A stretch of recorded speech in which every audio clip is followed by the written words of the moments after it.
करता है कि सिपाही की पेंशन बहुत कम है? कौन बात कर रहा है कि सिपाही से सूबेदार मेजर तक की पे और पेंशन का फॉर्मूला बदल लीजिए? और सीधा मुलाकात करता है इसके लिए रक्षा मंत्री जी से। सैनिक कल्याण मंत्री ने रक्षा मंत्री राजनाथ सिंह से जेसीओ रैंक तक के जवानों के वेतन के गुणांक में बदलाव का अनुरोध किया। आइए आज इनके बारे में बात करते हैं। और इनका नाम है गणेश जोशी, और इनका नाम है राइफलमैन गणेश जोशी कहूं या सैनिक कल्याण मंत्री गणेश जोशी कहूं। राइफलमैन से सैनिक कल्याण मंत्री यानी कैबिनेट मंत्री तक का सफर आज मैं इनके ऊपर वीडियो बनाऊंगा। सबसे पहले मैं बात करूंगा कि आखिर ये रक्षा मंत्री जी से मिले थे, जेसीओ जवान की पेमेंट और उनका जो पेंशन का निर्धारण है उसके बारे में उन्होंने एक सवाल उठाया था।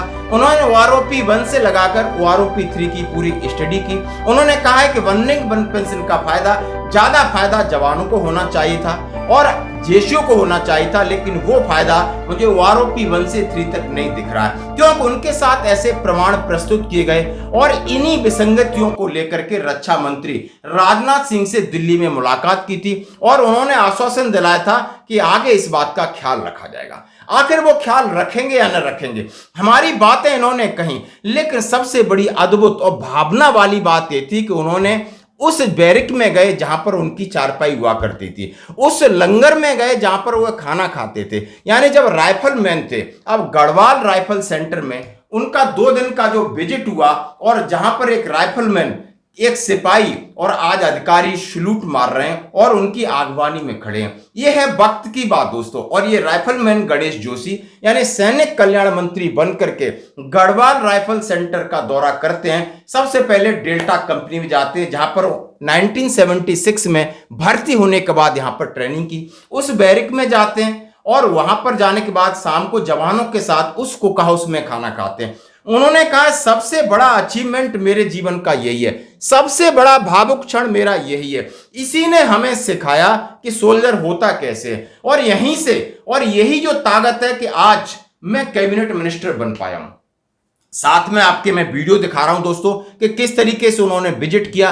बाकी चीजें फॉर्मल हो सकती हैं, यानी शहीद स्मारक गए, अधिकारियों से मिले, समस्याएं सुनी, लेकिन भावनात्मक ये था, भावना उनके अंदर ये थी कि आखिर जहां मैंने अपना बचपन यानी जब सेना में भर्ती होने के बाद उस चारपाई उस बैरिक में रहा, यानी जहां पर मैं खेलता था, पीटी करता था, ड्रिल करता था, जिस मैस के जिस लंगर के अंदर हम खाना खाते थे, वहां पर सारी उन्होंने चीजें की। हर एक बैरिक में गए और मतलब भावुक हो गए, यानी वो क्षण याद करके उन्होंने कहा है ये मेरा सबसे बड़ा अचीवमेंट है। उन्होंने कहा है जो भी मुझे मिला है वो सेना ने दिया है। जैसा कि मैं आपके सामने कुछ तस्वीरें भी शेयर कर रहा हूं। जब अब इनका मैं सफर की बात करूंगी, यानी सेना में 1976 में भर्ती हुए, सिपाही तक रहे और उनके पिताजी भी सेना में ही सिपाही थे। 5 भाई बहन थे और उसके बाद ये सेना में भर्ती होने के बाद सेना छोड़ी और उन्होंने एक समाज सेवा और सामाजिक आंदोलन की उन्होंने अपने मन में सोची। उत्तराखंड को अलग करना हो या सामाजिक न्याय व्यवस्था के लिए, सैनिकों के लिए काम करते रहे और वहां पर उन्हें भारतीय जनता पार्टी से टिकट मिला। 3 बार विधायक रहे, कैबिनेट मिनिस्टर रहे।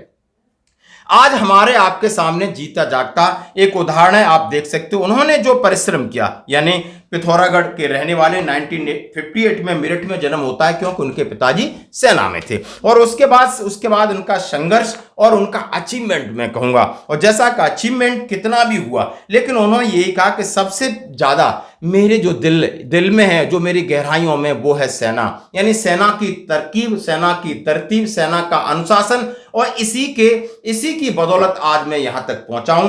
और इन्होंने ही जाकर के रक्षा मंत्री जी से कहा है कि आप इसके अंदर जो रनिंग पेंशन है, इसके अंदर जवानों की अनदेखी हुई है, जेसीओ की अनदेखी है और इसका फार्मूला बदला जाए। उन्होंने सामने उसको उदाहरण रखे जोशी जी ने राजनाथ सिंह जी से कहा कि आपने जिसका पे कम है, जिसका पेंशन कम है, और उसके लिए आप फिटमेंट फैक्टर 2.57 रख रहे हैं, और उसके अलावा और सूबेदार मेजर तक आपका फिटमेंट फैक्टर 2.57 है और अधिकारियों के लिए वो 2.62 हो जाता है। यानी जिसकी ज्यादा है उसको ज्यादा गुणांक मिल रहा है, फिर और उसके ऊपर जाते हैं तो जिसकी ज्यादा है उसको 2.822 तक पहुंचता है। लेकिन आखिर इन्होंने क्या बिगाड़ा है? आपने 2.57 किस हिसाब से रखा, जो कि पे लेवल 3 से लगभग पे लेवल 7 और 8 तक जाते हैं। ये सारी चीजें, इन विसंगतियों को लेकर के भी माननीय रक्षा मंत्री से मिले, जैसे मैं आपके सामने तस्वीर शेयर कर रहा हूं। तो दोस्तों ये कहानी थी, यह एक रियल स्टोरी है, एक जाबाज की, एक सैनिक की। उन्होंने कहा है मैं नेता बना लेकिन मेरे अंदर हमेशा सैनिक जिंदा रहा,